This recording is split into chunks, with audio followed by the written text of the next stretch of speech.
hurmatli musulmon tog'alar, bizga mana shu Ehson Qayumov fondimizga bir necha kun oldin bir ejamiz 3 balasi bilan qayrilgan edi. İnşallah bugun mana Alloh taoloning izni bilan bizni qayumlikka o'zini asosi berib turgan insonlar ichine proqtaga aqcha berishdi. Anamiz bilan proqta qilib inshaalloh o'ziga olib keldik inshaalloh. Shuning uchun hurmatli tog'alar, shunday yaxshi amallarga befarq bo'lmasdan qo'lingizdan kelgan yaxshi amallarga o'zingizni nima qilsangiz qo'shiling inshaalloh. Necha kun oldin inshaalloh Ehson Qayumov fondimizga bir xolamiz proqta kelaydi murojaat qildi.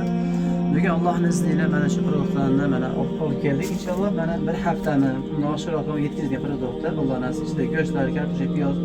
Yani bu tortishdan maqsad birodarlar bizga shunday produktni so'rayotgan muhtojlar Ramazon kunlarida teng bo'li bor, anchaylar bor birodar. Shuning uchun shunday oddiy produktlar bilan musulmonlar xursand qilib qo'ysak bo'ladi birodarlar. Agar mana shu Ramazon oyida bitta inson iftorni biz sabab shuni produkt sabab ochadigan bo'lsa birodarlar, o'sha ajrga barobar biz ham sherik bo'lamiz. Buni Rasululloh hadisda ochiq aytib qo'ydilar. Kelinglar mana shunday muhtoj joylarga befarq bo'lmasdan Alloh subhanahu va taolo biz sizdan bizga bergan mol dunyodan qo'limizdan kelgancha ehson qilib qo'yaylik birodarlar. Alloh subhanahu va taolo rozi bo'lsin.